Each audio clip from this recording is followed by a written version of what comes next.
નમસ્કાર, weather update સાથે હું મયુર. આજે ચર્ચા કરીશું કયા કયા વિસ્તારોની અંદર, કયા કયા જિલ્લાની અંદર ભારેથી અતિભારે વરસાદ વરસવાનો છે, કઈ કઈ સિસ્ટમો સક્રિય છે.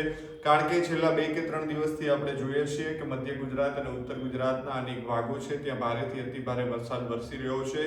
અનેક જગ્યાએ પૂર જેવી સ્થિતિ પણ સર્જાય છે. અમદાવાદની અંદર પણ આપણે જોયું હતું કે જળબંબાકારની સ્થિતિ સર્જાતા જે રસ્તાઓ જે છે તે પાણીમાં ફેરવાઈ ગયા હતા, નદીમાં ફેરવાઈ ગયા હતા. સાથે સાથે દક્ષિણ ગુજરાતના વલસાડ અને વાપીની અંદર પણ ભારેથી અતિભારે વરસાદ વરસ્યો હતો. સાંતલપુર જે બનાસકાંઠાનું રાધનપુર ને છે ત્યાં પણ 15 થી 14 ઇંચ વરસાદ વરસ્યો હતો. ત્યારે હવામાન વિભાગે શું આગાહી કરી છે તેમની આપણે આજે ચર્ચા કરવાના છીએ. આપ જોઈ રહ્યા છો કે આજે હવામાન વિભાગ છે તેમણે રેડ એલર્ટ જે છે તે અત્યારે સવારે જે નવકાસ્ટ જાહેર થતું હોય છે તેમની અંદર રેડ એલર્ટ બનાસકાંઠાને આપ્યું છે. એટલે કે 3 કલાક 4 કલાકનો જે સમય હતો તેમાં આ જે આખો બનાસકાંઠા જે છે તેમને રેડ એલર્ટ આપવામાં આવ્યું છે. અત્યારે આમ તો આખા દિવસની અંદર ઓરેન્જ એલર્ટની અંદર છે, પણ ઓરેન્જ એલર્ટ પણ સામાન્ય હોતું નથી. ત્યાં પણ છૂટાછવાયા સ્થળોએ હળવાથી મધ્યમ વરસાદ જે છે તે થતા હોય છે. હવે કયા કયા બીજા જિલ્લાઓ છે કે જે અત્યારે સ્થિતિની પ્રમાણે જોઈએ, હવામાન વિભાગે જે આગાહી કરી છે તે પ્રમાણે, તો કે સાબરકાંઠા છે, અરવલ્લી છે, મહીસાગર, દાહોદ, વાવ-થરાદ અને મહેસાણા, આ જે બધા જિલ્લાઓ છે તે અત્યારે ઓરેન્જ એલર્ટની અંદર છે. અને સૌરાષ્ટ્રની અંદર ભાવનગર જે છે તે અત્યારે ઓરેન્જ એલર્ટની અંદર આપણને જોવા મળી રહ્યો છે. સાથે સાથે જે છૂટાછવાયા સ્થળોએ જ્યાં ભારે વરસાદ થવાનો છે તે સૌરાષ્ટ્રમાં જોઈએ તો અમરેલી છે, દમણ, વલસાડ, નવસારી, સુરત, ભરૂચ, વડોદરા, આણંદ, અમદાવાદ, ખેડા, ગાંધીનગર, પંચમહાલ અને પાટણ, આ જે જિલ્લાઓ છે ત્યાં ભારે વરસાદ થઈ શકે છે, પણ છૂટાછવાયા સ્થળે થઈ તે પ્રકારની સ્થિતિ અત્યારે આપણને જોવા મળી રહી છે. એટલે કે આજે આ 26 તારીખના રોજ આમ જોઈએ તો બનાસકાંઠામાં અત્યારે સૌથી વધારે વરસાદ થવાની આગાહી હવામાન વિભાગે જે સવારે પોતાનું નાવકાસ્ટ જાહેર કર્યું છે તેમાં છે. આવતીકાલે શું સ્થિતિ રહેવાની છે તેની ચર્ચા કરીએ તો આવતીકાલે 27 તારીખ છે ને 27 તારીખની અંદર આમ તો હવે ધીમે ધીમે વરસાદ જે છે તે ઓછો થતો દેખાઈ રહ્યો છે હવામાન વિભાગની આગાહી પ્રમાણે. જેમાં અમરેલી, ભાવનગર, ભરૂચ, સુરત, નર્મદા, વડોદરા, પંચમહાલ, દાહોદ, મહીસાગર, અરવલ્લી અને દક્ષિણ ગુજરાતના જે ભાગો છે તે યલો એલર્ટની અંદર છે. છૂટાછવાયા સ્થળોએ વરસાદ થશે. બાકી આ ગ્રીન ઝોનની અંદર જ્યાં વરસાદી હળવા ઝાપટા પડે તેવી સ્થિતિ આપણને 31 તારીખ સુધી દેખાઈ રહી છે. ને 31 થી ફરી એક વખત છોટાઉદેપુર અને નર્મદા છે તે ઓરેન્જ એલર્ટમાં આવે છે. પરંતુ દિવસે ને દિવસે જે સિસ્ટમો સક્રિય થતી હોય છે, સિસ્ટમોની જો ટ્રફ આગળ વધતો હોય છે તે રીતે આખું જે આગાહી જે છે તે બદલાતી હોય છે. એટલે કે અત્યારે 31 તારીખ સુધી આમ તો હળવો મધ્યમ વરસાદ ગુજરાતની અંદર દેખાઈ રહ્યો છે. હવે વિંડીના માધ્યમથી જોઈએ તો આજે વિંડીના માધ્યમથી ક્યાં ક્યાં વરસાદની શક્યતાઓ અત્યારે આપણને દેખાઈ રહી છે. તો બનાસકાંઠાની અંદર હવામાન વિભાગ છે તેમને અત્યારે 3 થી 4 કલાક માટે જે રેડ એલર્ટ આપ્યું હતું તેમાં આપ જોઈ રહ્યા છો તે પ્રમાણે કે આ રાધનપુર છે, રાધનપુરની અંદર ભારેથી અતિભારે વરસાદ વરસવાની શક્યતા છે.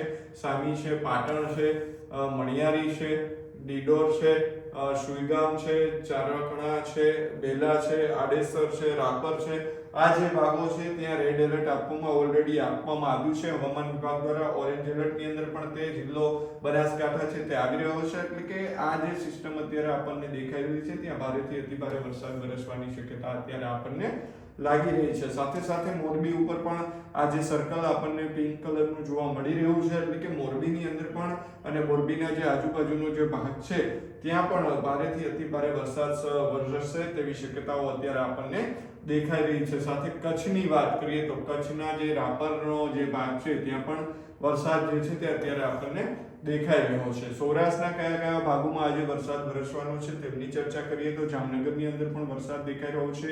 રાજકોટ છે ત્યાં અત્યારે આમ તો વાતાવરણ બદલ્યું છે, પરંતુ ક્યાંક ને ક્યાંક વરસાદ જે છે ત્યાં હળવોથી મધ્યમ દેખાઈ રહ્યો છે. જુનાગઢ છે, પોરબંદર છે, વેરાવળ છે, મહુવા છે, ભાવનગરના જિલ્લો છે ત્યાં પણ હળવાથી મધ્યમ વરસાદ દેખાઈ રહ્યો છે. સુરત, વાપી, વલસાડ, તાપી સહિતનો જે ભાગ છે ત્યાં પણ હળવાથી મધ્યમ વરસાદ વરસી શકે છે. વડોદરા છે, ગોધરા છે, અમદાવાદ, મહેસાણા નો જે ભાગ છે ત્યાં પણ વરસાદ વરસી શકે છે. એટલે અલગ અલગ જે ભાગો છે ત્યાં આમ તો ગુજરાતની અંદર વરસાદ દેખાઈ રહ્યો છે. પરંતુ સૌથી મહત્વની વાત એ છે કે બાયડ, પ્રાંતિજ, માનસા, ગાંધીનગર, અમદાવાદ, કપડવંજ, કઠલાલ, બાલાસિનોર, લુણાવાડા, સંતરામપુર, મોરા, નો જે ભાગ છે ત્યાં પણ વરસાદ આપણને અત્યારે દેખાઈ રહ્યો છે. ડુંગરપુર છે ત્યાં પણ દેખાઈ રહ્યો છે. સાંજે શું સ્થિતિ ગુજરાતની અંદર રહેવાની છે તે જોઈએ. અત્યારે આપણે જોઈએ તો ગુજરાતની અંદર આ બે સિસ્ટમ જેવું આપણને દેખાઈ રહ્યું છે. સિસ્ટમ નહીં પરંતુ અહીંયા ભારેથી અતિ ભારે વરસાદ વરસવાની શક્યતા અત્યારે આપણને લાગી રહી છે. જેમાં બનાસકાંઠા અને કચ્છનો જે રાપરનો જે ભાગ છે ત્યાં આપણને 2 કે 3 વાગ્યા સુધી ભારેથી અતિ ભારે વરસાદ વરસી શકે તેવું અત્યારે લાગી રહ્યું છે. જેમ જેમ સમય આગળ વધી રહ્યો છે તેમ સિસ્ટમ જે આખી હોય તે ફરતી દેખાઈ રહી છે. ગુજરાતના જે ભાગ છે, સૌરાષ્ટ્રનો જે ભાગ છે ત્યાં હવે રાતના સમયે જે વરસાદ પડે તેવી શક્યતાઓ અત્યારે આપણને દેખાઈ રહી છે. અમદાવાદના ભાગો છે, રાપર કચ્છના ભાગો છે, હવે જે પિંક સર્કલ હતું તે થોડું ઓછું થયું છે અને ગ્રીન જેવું અત્યારે આપણને દેખાઈ રહ્યું છે. એટલે કે ધંધુકા, ઢોલેરા, બાનગઢ, બોટાદ, જે રાણપુર, સાયલા, લીંબડી, સુરેન્દ્રનગર, બગોદરા સહિતનો જે ભાગ છે ત્યાં, ચોટીલા સહિતનો જે ભાગ છે ત્યાં વરસાદ વરસવાની શક્યતા અત્યારે આપણને દેખાઈ રહી છે. ખાસ વાત કરીએ તો જે સૌરાષ્ટ્ર એટલે કે જે ગોંડલ, જસદણ, રાજકોટ, ધ્રોલ, ટંકારા, વાંકાનેર, મોરબી, આમરણ, જોડિયા સહિતના જે ભાગો છે ત્યાં પણ આપણને અત્યારે વરસાદ જે છે તે દેખાઈ રહ્યો છે. એટલે કે જે બનાસકાંઠાની અંદર જે સિસ્ટમ અત્યારે આપણને સક્રિય લાગતી હતી, જે ભારેથી અતિ ભારે વરસાદ વરસવાની શક્યતાઓ હતી, રેડ એલર્ટની અંદર હવામાન વિભાગે આપ્યું હતું, તે ક્યાંક ને ક્યાંક હવે આપણને સૌરાષ્ટ્ર અને કચ્છના ભાગની અંદર પણ દેખાઈ રહ્યું છે. એટલે કે રાતે જે આ ભાગ છે સૌરાષ્ટ્રનો અલગ ભાગ, જે રાજકોટ, મોરબી સહિતનો જે ભાગ છે ત્યાં વરસાદ વરસી શકે છે અને રાપર એટલે કે કચ્છનો જે ભાગ છે ત્યાં પણ વરસાદ વરસી શકે છે. અમદાવાદની અંદર પણ આપણને વરસાદ દેખાઈ રહ્યો છે. સુરતની અંદર પણ આપણને વરસાદ જે છે તે દેખાઈ રહ્યો છે. એટલે કે આજની વાત કરીએ તો આજના રાતના 9 વાગ્યા સુધી આ પ્રકારની સ્થિતિ રહેવાની છે. આવતીકાલની વાત કરીએ તો આવતીકાલે શું સ્થિતિ થવાની છે સવારથી 8 કે 9 વાગ્યાથી, હવે તેની વાત કરીએ 27 તારીખે જોવા જઈએ તો કચ્છ જે છે તે આપણને અત્યારે વધારે વરસાદ ત્યાં દેખાઈ રહ્યો છે. આવતીકાલે આપ જોઈ રહ્યા છો તે પ્રમાણે 4.2 mm જેટલો વરસાદ વરસી શકે છે. ભુજ બાજુ આ જે ભાગ છે કચ્છનો જે બોર્ડરનો ભાગ છે ત્યાં વરસાદ વરસવાની શક્યતા અત્યારે આપણને દેખાઈ રહી છે. લુણા ને ઢોરડો ને એ બાજુ છે, કોરડોમાં ને એ બાજુ વરસાદ વરસવાની શક્યતા આપણને દેખાઈ રહી છે. ડાયાપર છે, નલિયા છે, ભુજ છે, માંડવી છે, ગાંધીધામ છે, ભચાઉ છે, રાપર છે. આવતીકાલે સવારે 8 થી 9 વાગ્યા સુધીમાં છૂટાછવાયા વરસાદ આ જિલ્લાઓની અંદર,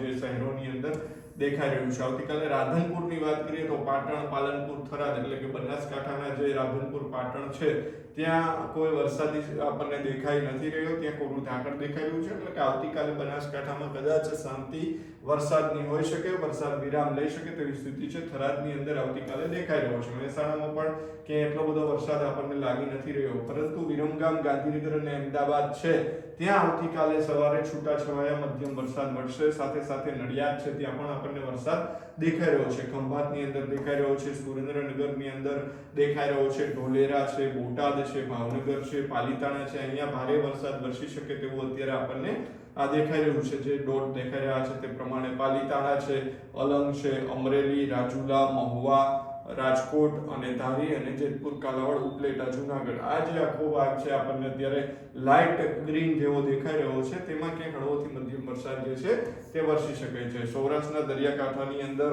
મહુવા અને ભાવનગરનો જે ભાગ છે ત્યાં હળવાથી મધ્યમ વરસાદ આવતીકાલે સવારે વરસે તેવી સ્થિતિ અત્યારે આપણને લાગી રહી છે. વડોદરામાં આજુબાજુના વિસ્તારોમાં વરસાદ વરસશે, ગોધરામાં આજુબાજુમાં વરસાદ વરસશે તેવી શક્યતા છે. સુરત, વાપી, વલસાડ, દક્ષિણ ગુજરાત જ્યારથી પહેલો રાઉન્ડ શરૂ થયો ત્યારથી ભારેથી અતિ ભારે વરસાદ આપણને જોવા મળી રહ્યો છે ને ત્યાં છૂટાછવાયા અને ભારે વરસાદ તો આપણને હજુ પણ દેખાઈ રહ્યો છે. એટલે કે દક્ષિણ ગુજરાત અને મધ્ય ગુજરાત જે છે તેમાં વરસાદ અત્યારે આપણને દેખાઈ રહ્યો છે. ઉત્તર ગુજરાતના અનેક ભાગોની અંદર વરસાદ દેખાઈ રહ્યો છે. એટલે કે આ રીતની સ્થિતિ જે છે તે હવામાનની રહેતી હોય છે. હવે આપણે હવામાનનું જે પેલું હોય છે કે કયા કયા વાદળો છે તેમની આપણે હવે ચર્ચા કરીએ તો ખાસ કરીને આઈએમડી વિભાગ છે તેમના દ્વારા જે જાહેરાત કરવામાં આવતી હોય છે, જે આગાહી કરવામાં આવતી હોય છે તેમાં શું સ્થિતિ છે એ પણ આપણે હવે જોઈએ. કારણ કે જોયું રેડ એલર્ટ બનાસકાંઠાને અત્યાર સુધી આપવામાં આવ્યું છે, પરંતુ જે વાદળો છે એ અત્યારે આપણને ક્યાં જોવા મળી રહ્યા છે ગુજરાત પર તેમની પણ એક ચર્ચા કરી લઈએ. કારણ કે ગુજરાત છે તો આપણે જે વિંડીના માધ્યમથી જોયું છે ગુજરાતની અંદર હવે અત્યારે આમ સૌરાષ્ટ્ર બાજુની વાદળો આપણને એટલા બધા દેખાઈ નથી રહ્યા. મધ્ય ગુજરાતની અંદર નથી દેખાઈ રહ્યા. પરંતુ જે કચ્છનો અને જે બનાસકાંઠાનો ભાગ આપણે આ જોઈ રહ્યા છીએ, આપ જુઓ તે પ્રમાણે તો આ વાદળો છે ત્યાં આપણને દેખાઈ રહ્યા છે. એટલે કે કચ્છ અને બનાસકાંઠાના ભાગોમાં ભારેથી અતિભારે વરસાદ વરસી શકે. વાવ-થરાદ, બનાસકાંઠા, કચ્છનું જે રાપર ને એ બધો ભાગ છે ત્યાં ભારે વરસાદ વરસી શકે તેવી સ્થિતિ અત્યારે આપણને ત્યાં વાદળો ઉપરથી દેખાઈ રહી છે. સૌરાષ્ટ્રમાં એટલા બધા કંઈ વાદળો આપણને આના જેટલા દેખાઈ નથી રહ્યા. એટલે અહીંયા હળવો મધ્યમ વરસાદ વરસે તેવી શક્યતાઓ છે. ખાસ કરીને સૌથી વધારે વરસાદની આગાહી જે કરવામાં આવી રહી છે તે અમદાવાદ છે, ઉત્તર ગુજરાત છે, દક્ષિણ ગુજરાત, મધ્ય ગુજરાતની અંદર છે. આ જે નવો રાઉન્ડ આપણે જોયો કે જે જળબંબાકારની સ્થિતિ લઈને આવ્યો છે, ત્યારે હવે 25 થી 31 સુધીનો જે રાઉન્ડની વાત હતી તેમાં સાર્વત્રિક વરસાદ આખા ગુજરાતની અંદર રહેશે તેવું હવામાન નિષ્ણાંતોનું કહેવું હતું. તે જ પ્રકારે અલગ અલગ જગ્યાએ આમ સૌરાષ્ટ્રના અનેક ભાગો છે ત્યાં હળવોથી મધ્યમ વરસાદ જોવા મળ્યો છે. સૌરાષ્ટ્રમાં હજુ માત્ર માંગરોળ ને જુનાગઢ છોડતા કે અમરેલી સહિતનો જે ભાગ છે તે છોડતા કે હજુ ભારેથી અતિ ભારે વરસાદ જોવા મળ્યો નથી. કારણ કે જે પરિસ્થિતિ સુરત ને એ બાજુ થઈ એવો વરસાદ હજુ આપણને કંઈ જોવા મળ્યો નથી. એટલે આગામી દિવસોમાં હવે સૌરાષ્ટ્રનો રાઉન્ડ ક્યારે આવશે તે પણ જોવું રહેશે. અને આવા જ બધું સમાચારો અને વરસાદના અપડેટ્સ માટે અમારી ચેનલ સ્વરાજને સબસ્ક્રાઇબ કરવાનું ભૂલશો નહીં. ધન્યવાદ. ખેડૂત ભાઈઓ છે ખેતરમાં ડ્રોન ઉડાવતા હોય છે ત્યારે આપણે એક પ્રશ્ન સતાવતો હોય છે કે જે આપણે અત્યાર સુધી જીપીએસ ટેકનોલોજીવાળા ડ્રોન વાપર્યા છે, જેથી કરીને મોબાઈલ ટાવર છે અથવા તો હાઈ ટેન્શન લાઇન પસાર થતી હોય, કોઈ વૃક્ષો હોય, ત્યારે જે જીપીએસ ટેકનોલોજીવાળા ડ્રોન છે એમાં ટકરાય અને ટ્રેસ થાય છે. પણ એગ્રીઓન લાવ્યું છે GNSS ટેકનોલોજી ડ્રોન, જેથી કરીને એ ડ્રોન છે એ કોઈ જગ્યાએ ટકરાય નહીં, પોતાની રીતે જ ડિસિઝન લે છે અને મૂવ થઈ જાય છે. જેથી કરીને GNSS ટેકનોલોજી ડ્રોન છે એ વાપરવાનો આગ્રહ રાખો.